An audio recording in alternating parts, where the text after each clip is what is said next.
Okay, hello everyone. Welcome back to the Cartoon Soup podcast. Today we are talking about media we consumed in the past few months. This is a content soup. That's basically what we're calling the episodes where we just talk about media we've consumed in the past few months. And we're just going to talk about like a few pieces of media.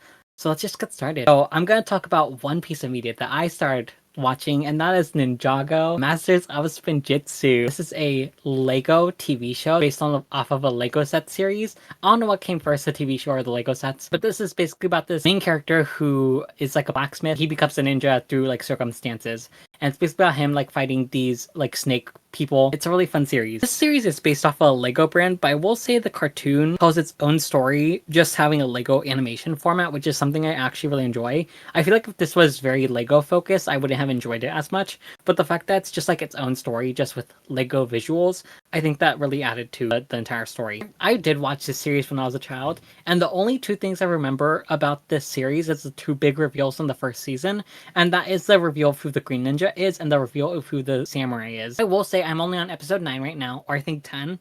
I'm like halfway between episode 10 and 9, so I haven't gone to the actual Green Ninja reveal, although I know who it is. So far, I feel like the Green Ninja reveal hasn't been handled the best. I feel like there should be more clues throughout the actual season. I'm sure there are going to be more clues during the ending. I just feel like there could have been more clues in the beginning. I think the actual Samurai reveal was really done well. Spoilers, basically the Samurai is the main character's sister. I really enjoyed the reveal and the way that was handled. I just like the Green Ninja reveal itself. Could have been done a bit better. So in every friend group, there are 4 different people. Tag yourself.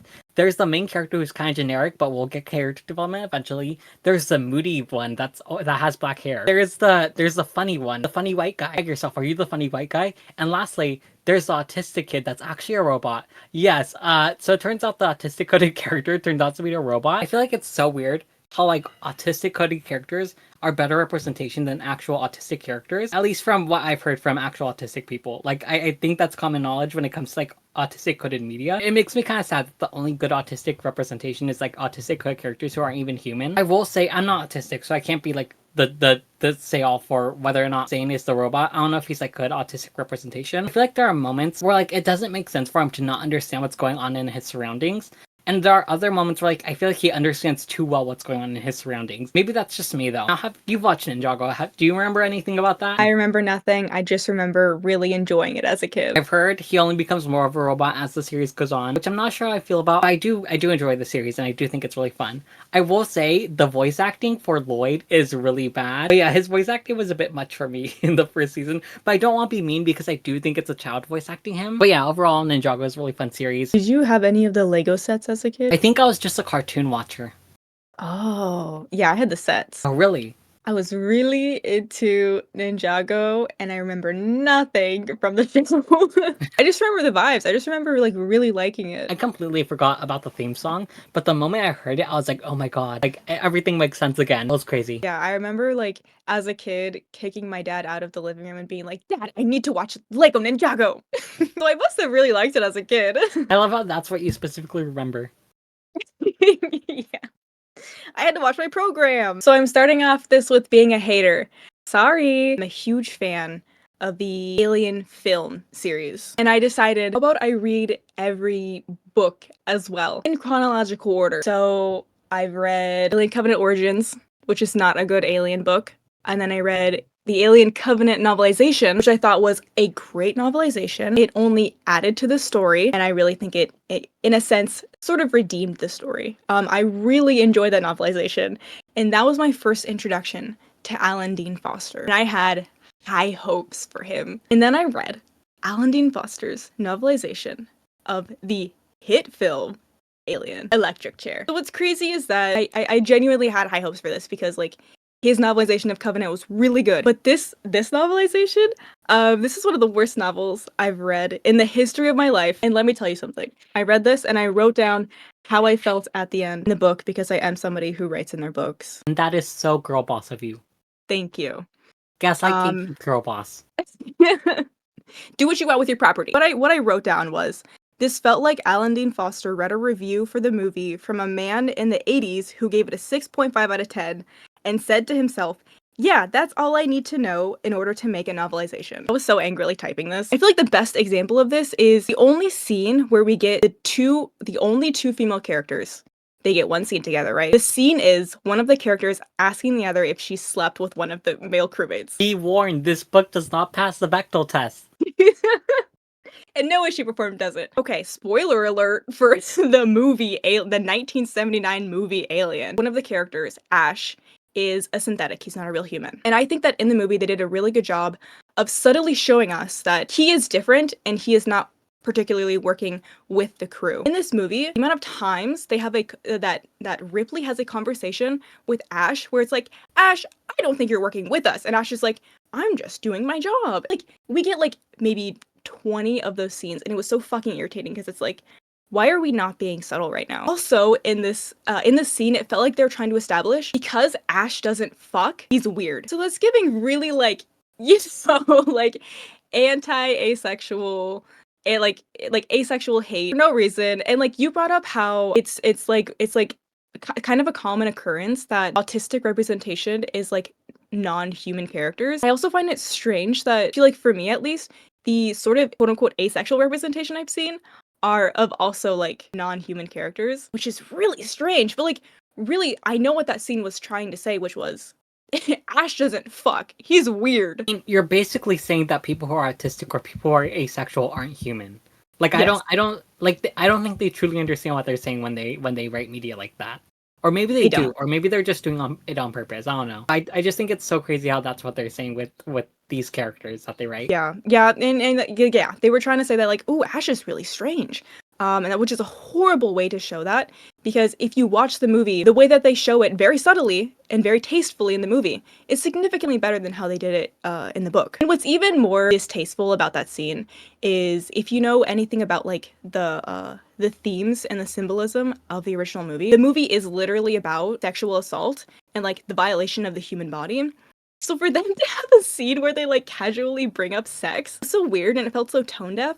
And also in general, those themes were taken out of the novelization, which I feel like is a true and honest shame. And it made me even angrier while reading it. And just in general, they probably left in like 30% of the original material. So I really don't know how this is considered a novelization when so much of the original story was changed or taken away. Yeah, I have a story graph, and on story graph, you're able to do like decimal stars, so you can do like a 4.5. I give this a 0.25 stars. This is the lowest book I've ever rated. But anyway, that's the only negative thing I have to say. That's the only negative media I consumed. Marco, take it away. Say something positive. So, can I be so honest? Can I be so honest right now? I read this next piece of media because there's a trans female character in this book. That's the only reason I read it. And she's not even a main character, she's a side character, but I still loved it. I read Skip and Loafer. This is a manga/anime. It's about this high school girl who's like basically lives in the countryside, and she decides to move to the like big city. And it's basically about her like trying to get used to this big city and also like her hopes and dreams for the future. She's living with her trans aunt, I believe. And honestly, the trans representation in this book series is really good. She's not the main focus, but I really love her as a character. I feel like she's very realistic. There's this one scene in the manga where we get a flashback of before she realizes she's trans, and it's basically about her when she's a guy, and she's talking to her what's the aunt and what I don't know family relationships. Niece? Okay. Sorry, I don't know. I don't have that much family, so I honestly never paid attention to that stuff. But it's basically about her and her niece like hanging out, and her niece is like wearing a flower crown, and she's like, I wish I could be like girly and stuff like that. I wish I could be cute. And like this is before she realizes she's trans, and basically her niece is like, she gives her a flower crown and she's like, you look really cute, and like that's supposed to be like a big scene where like she realizes like a trans person. I really love that scene. It was really amazing. Not the main focus of the story though, I will say. So don't go in there like hoping for like a big trans representation. The romance itself is really good though. I think it's so funny that you asked if this was a safe space. Talking to a lesbian who had very minimal media, like lesbian representation media as a kid, and would straight up like watch something even if there was like queer baiting in it. So I was like, it's more than nothing. That was really dumb of me, wasn't it? A little bit. But the romance itself is really good too. I really love our main character. She's very headstrong and very confident, but like she's also kind of dumb in some ways. Like her first day of going to the city, she has to like take the train to go to school, and she gets lost on the way to the train. And like the way she handles that like is very confident. I just feel like it's very amazing. I just love that we get like such a like well done female main character, because I feel like a lot of female main characters aren't written as well as her. I just really love her as a character. What I will say is that one thing I hate about like romance manga is that every single time I read like a high school romance manga, the story is always the popular hot boy falls in love with the like geeky or like weird girl, and I definitely feel like this falls into that trope. I will say I still like their romance in general. I feel like this does it. This does that trope better than most romance manga. I'm just not in love with the fact that that's the way they handled the beginning of this story. There's also this girl who's like kind of considered the fake girl, and at first I was really worried because I was like, oh, they're gonna make her seem out like as a huge bitch. They're gonna be like, oh, she's mean. She's like mean to other girls. Like she's not girls girl. What I love about this story is that they're clearly trying to make her grow as a character to the point where like she starts being like in a more supportive role to the main character. Like at first she's really mean and everything, I guess. Like she has a talk with the aunt. I know you're like shy and everything. I know you're going through a lot, but like these are friends that you have, and you could really create a really important relationship with them if you genuinely gave them a shot. Later we see her in the story like actually hanging out with these friends and like giving them a shot, and I just think the growth of these characters are really amazing as well. Overall, yeah, really good series. But I did only read this for the trans character. Was I wrong about reading that? No, I wasn't. It was good trans representation. Okay, so my next piece of media is a comic, and you'll never guess what kind of comic. It's Batman comic. It's Batman Ego by Darwin Cook. I absolutely love this story because it did something that I love seeing in Batman stories. We get a long, hard look into Bruce's psyche. The story is all about like Bruce arguing with the personification of his fear when fear came into his life and how he cannot live without it. I love the argument that they have. I love the conversation that they have. And the cherry on top is how lovely the art is. I really love the art. It's slightly reminiscent of Batman the Animated Series. I love good stylized art. I love art that just sort of is different from like the generic comic art. I 100% recommend that you read this, Marco, because I feel like you love stories about, I don't know, characters having an internal discussion with themselves. I do. I very much do love character development. The next piece of media I read was a middle grade webcomic that got turned into a published series. I read the Cucumber Quest series. I actually recommend this to Mal a while back, but I'm just going to talk about it right now. So Cucumber Quest follows this main character. I think his name is like Carrot or something lame like that. The characters are anthropomorphized, like animals. I don't know how to say that word. They're basically animals that are like humans, but not in a furry way. Let me make that clear. Basically, we follow this main character who is like told by his dad that he's like the chosen hero, and like every 100 years or so, there's like this evil person who like comes out from the woodworks, and it's all like there's this endless cycle of like heroes who try to stop him. The story is about our main character like realizing that there's this endless cycle going on and trying to actually stop the story going on for good. I will say it took me a while to really get into this comic series. I feel like the first two books were solid. However, they were a lot more comedy focused, and I feel like personally for me, I liked the comedy, but I wasn't the biggest fan of it. It was very much like a comedy about Chosen One stories, and it was basically making fun of Chosen One stories. And I feel like that makes sense for the story. I just personally feel like I wasn't the biggest fan of it. I still did really enjoy the comedy though. I feel like it was the third book that really got to me. Basically in the third book, of the characters gets kidnapped and they're basically timed until they can save this person. And basically the timer goes out before they save this person, but the villain still lets the person go. There's more going on to the story, definitely. There's more than the villains are letting on, because the villain doesn't even like do anything. Like he's like, I'm not gonna let this history repeat itself. But even though the timer goes out, even though like the history of when it shouldn't repeat itself, it repeated itself anyways. I'm definitely interested in it. The main character I'm not the biggest fan of. I feel like there are too many lame whiny male characters these days. I feel like this book series has two main whiny male characters. It's a bit much for me. The main female character, the main character's sister, really makes it up for me. She's just like I guess I wouldn't consider like a strong female character because I hate that term because I feel like it's overused and people like hate on it too much. She definitely fits that archetype a little bit. She's strong-headed and everything. Overall, this is a really fun series, though. Okay, hello everyone. It is Marco. I am currently editing this episode. I just want to check in because I had some more to say about Cucumber Quest. So I actually finished reading the fourth book in this series. I read it physically from the published version. I believe it's still going on digitally through the webcomic. However, currently there are no more published versions of the comic. I'll probably have to look into reading it digitally from now on from the webcomic site. In the fourth book, it gets a lot better, like way better than I was expecting. The plotline of of the fourth book is so much better. I was just so surprised. I liked the past books too. I just found this such a big step up that I was genuinely surprised by how much of a step up it was. Also, we do meet a new villain in the fourth book. I'm pretty sure the author was trying to tell us that she's a trans woman, which I think is really amazing. I think that's really great. Basically, she's like telling someone that like what her old name was, and she was like, yeah, that was my old name, but this is my new name. And I feel like the way it was worded and everything is trying to tell us that she is a trans woman. I think it was very direct by the way I was trying to say that, and I honestly think it's great that went into a direct route. Anyways, I just really liked this volume. I thought it was really good. I like how it was explained what the true intentions of the villain is and everything. I just think it was another great comic book, and I'm really excited to read the rest of the series. Hopefully it's pretty far into the series because I don't want to have to deal with something that leaves on a cliffhanger. I'll be really sad if it does. But really check this out, you guys. I think it's really great. I really did enjoy it. And I put this comic on my niece's TBR. Yay, I got it for her. She like flipped through it. She said it looks interesting. Okay, so my next piece of media is a music album. It's Keep Me Fed by The Warning. It's a hard rock band. I think all female. Ooh, I know you'd like that, Marco, because you love women. Slay. Not enough all female bands these days. I mentioned this to Mal a while ago, but there was this all-girl band that I was listening to, and like one of the girls left and they replaced her with a man. Like what? Which feels so wrong. I don't care how talented that person was. How dare you? Like, how could you be an all-girl band and then have a man in that band? Like, well, here's your let me turn you on to something, Marco.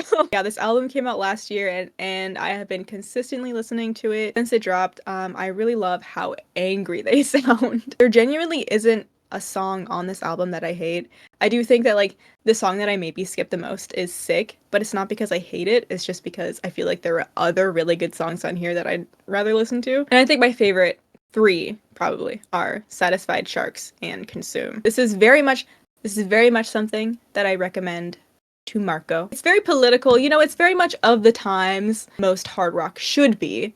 In my opinion, rock is supposed to be political, but if you're into hard rock, if you want to listen to a band with a female lead singer, then I would also recommend this album.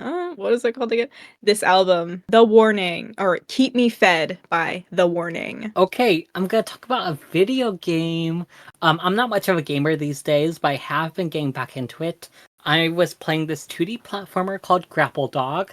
This is a really fun 2D platformer. Basically, the main mechanic is that you have a grappling like gun, and you can swing off of like these special platforms. A really fun video game. I will say, at first I thought this video game would be more difficult than it was. It's not that difficult. I'm bad at video games, but I found it pretty easy to go through so far. I'm like 3/5 through the game so far, and I've played like 6.4 hours. I will say my playtime should be shorter than that because I did restart the video game 2/5 through it because I like got into a video game slump. You also like to 100% games, right? Sometimes. Not all the time though. Depending on how hard it is.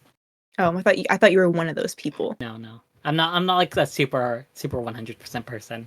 I've only like 100% of like 7 games, I think. Oh, only. What? I don't think I'm a bigger gamer than you. I don't think I've ever 100%ed a game. There's something like very satisfying about it. But I don't think I'll 100% this game because it does have like timed mechanics, and I am slow. So I don't think I could ever 100% it because of that. This is just like a really fun like story where like you are like working for an archaeologist and you uncover this robot guy who wants to destroy the world. It's up to you to like use your grappling gun to basically like platform through different stages and defeat him. The dialogue is really funny, like the art is really great, just overall really great video game. Okay, so my last piece of media is New Super Mario Bros. For the DS. This is over a decade in the making. I've recently been making an effort to finish all the games that I played as a kid, and this was one of them. Let me tell you something. This game was harder than I remember. I remember as a kid getting so close to the end, and then I just got to that point in my life where I was like,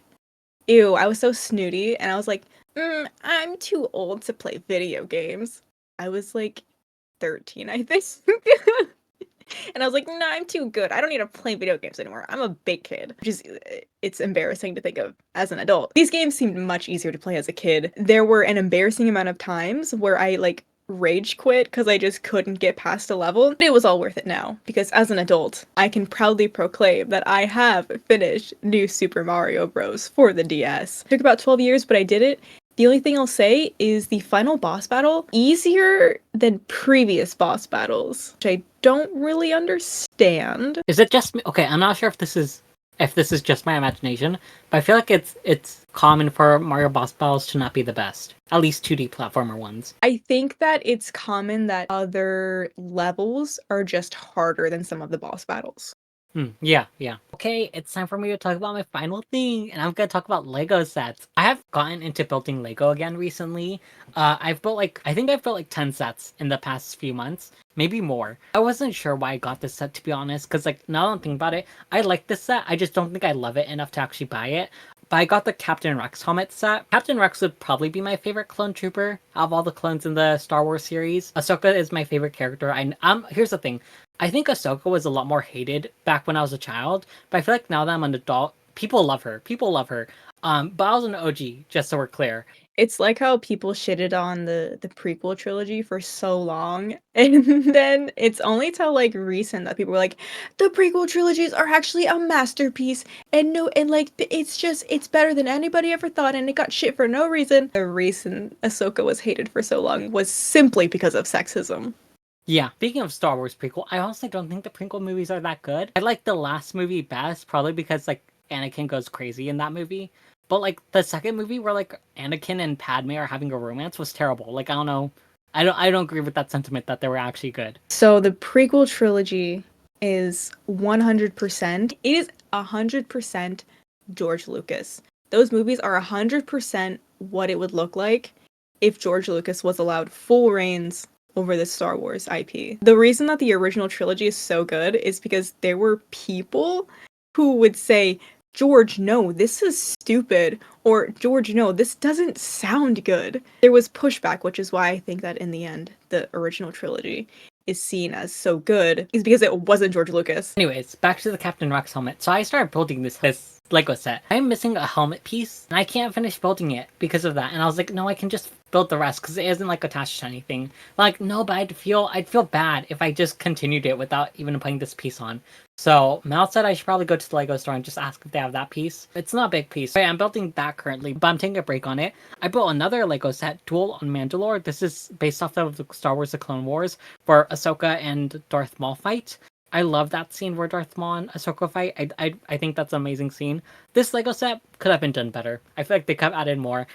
It's a really small set, but overall, it's pretty decent. So I'm not the biggest fan of the botanical Lego sets just because I feel like the colors aren't for me. I feel like the colors, I don't know, something about the colors just aren't my thing. But I did build the Lucky Bamboo Lego set. It's just a low bamboo set. A really good looking set. For my case, I mostly buy Lego sets just for like display. I don't really play with them because I am an adult. But I'm not judging people who do play with them as an adult. I'm just saying like I'm not the big play person for me personally. I mostly buy Lego sets for display. Another thing, I feel like brickheads are things that people don't like in Lego sets. I'm not the biggest hater of brickheads, but I'm not the biggest fan of them either.